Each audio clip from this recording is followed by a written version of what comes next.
آداب، یہ آکاشوانی پٹنہ ہے۔ اب آپ راشد احمد سے علاقائی خبریں سنیے۔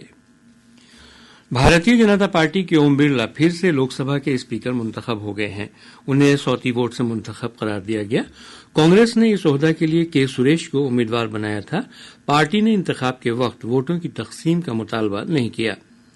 اسپیکر منتخب ہونے کے بعد وزیر اعظم نریندر مودی، حزب مخالف کے لیڈر راہل گاندھی، پارلیمانی امور کے وزیر کرن رجیجو اوم برلا کو اسپیکر کی کرسی تک لے گئے۔ اس سے پہلے آج صبح ایوان کی کارروائی کے آغاز پر وزیر اعظم نریندر مودی اور این ڈی اے کے 12 دوسرے لیڈروں نے اوم برلا کے اسپیکر کی حیثیت سے انتخاب کی تجویز پیش کی۔ حزب مخالف کی جانب سے Shiv Sena U B T leader Arvind Sawant, N C P Sharad کی لیڈر سپریا سولے اور سماجوادی پارٹی کے آنند بھدوریا نے جناب سریش کے حق میں تجویز پیش کی۔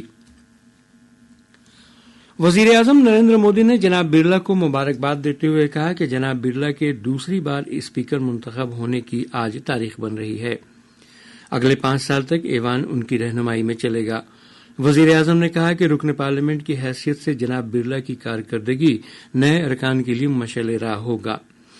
جناب راہل گاندھی نے اوم برلا کو مبارکباد دیتے ہوئے کہا کہ ایوان لوگوں کی خواہشات کی عکاسی کرتا ہے۔ انہوں نے جناب برلا کو ایوان کا کام کاج بہتر طور پر چلانے میں تعاون کا یقین دلایا۔ جناب گاندھی نے کہا کہ تعاون اعتماد کی بنیاد پر ہوتا ہے اور حزب مخالف کو بھی اپنا موقف پیش کرنے کی اجازت ہونی چاہیے۔ اس سے پہلے 18ویں لوک سبھا کے لیے منتخب ارکان کی حلف برداری کا عمل کل پورا ہو گیا۔ 2 دنوں تک چلی حلف برداری کی تقریب وزیر اعظم نریندر مودی کی حلف برداری کے ساتھ شروع ہوئی تھی۔ جناب مودی لوک سبھا میں ایوان کے لیڈر ہیں۔ پہلے دن 266 ممبران پارلیمنٹ نے حلف لیا۔ باقی ماندہ ممبران پارلیمنٹ کی حلف برداری کل ہوئی۔ 5 ممبران پارلیمنٹ کی حلف برداری نہیں ہو سکی۔ صدر جمہوریہ دروپدی مرمو کل لوک سبھا اور راجیہ سبھا کے مشترکہ اجلاس سے خطاب کریں گی۔ بھوجپور کے اگیاؤں اسمبلی حلقے کے ضمنی انتخاب میں نومنتخب رکن اسمبلی سی پی آئی مالے کے شیو پرکاش رنجن کو آج ایوان کی رکنیت کا حلف دلایا جائے گا۔ خبروں کے مطابق شام 4 بجے اسمبلی اسپیکر نند کشور یادو انہیں حلف دلائیں گے۔ ادھر روپولی اسمبلی ضمنی انتخاب کے لیے نام واپس لیے جانے کا آج آخری دن ہے۔ اس سے پہلے پرچہ نامزدگی کی جانچ کے دوران ایک پرچہ رد کر دیا گیا تھا، جبکہ 12 امیدواروں کے پرچہ نامزدگی درست پائے گئے۔ آر جے ڈی سے بیما بھارتی، جنتا دل یو سے کلادھر پرساد منڈل اور آزاد امیدوار شنکر سنگھ سمیت 12 امیدوار میدان میں ہیں۔ پولنگ 10 جولائی کو ہوگی اور ووٹوں کی گنتی 13 جولائی کو ہوگی۔ ریاست کے زیادہ تر حصوں میں مانسون کی سرگرمی سے بارش کے حالات بنے ہوئے ہیں۔ راجدھانی پٹنہ اور آس پاس کے علاقوں میں صبح سے ہی بادل چھائے ہوئے ہیں۔ کچھ مقامات پر ہلکی بارش درج کی گئی ہے۔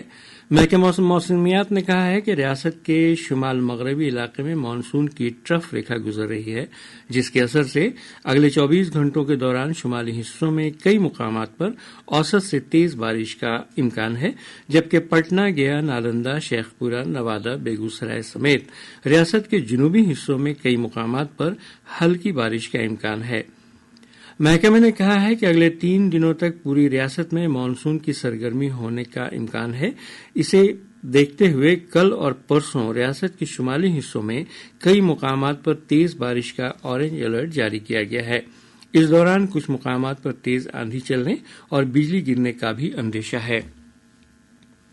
مغربی چمپارن ضلع کے سکٹا بلاک کے تحت سینو وریا گاؤں میں بجلی گرنے کے سبب ایک خاتون کی موت ہو گئی، جبکہ ایک بچی شدید طور پر زخمی ہو گئی۔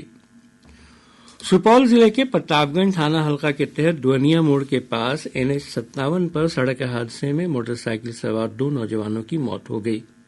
کھگڑیا ضلع کے SC/ST خصوصی عدالت نے ایک خاتون سے بدسلوکی کے معاملے میں 2 ملزمین کو 2 سال قید کی سزا سنائی ہے۔ اس کے ساتھ ہی دونوں پر 3-3 ہزار روپے کا جرمانہ بھی لگایا گیا ہے۔ اس کے ساتھ ہی آکاشوانی پٹنہ سے علاقائی خبروں کا یہ بلیٹن ختم ہوا۔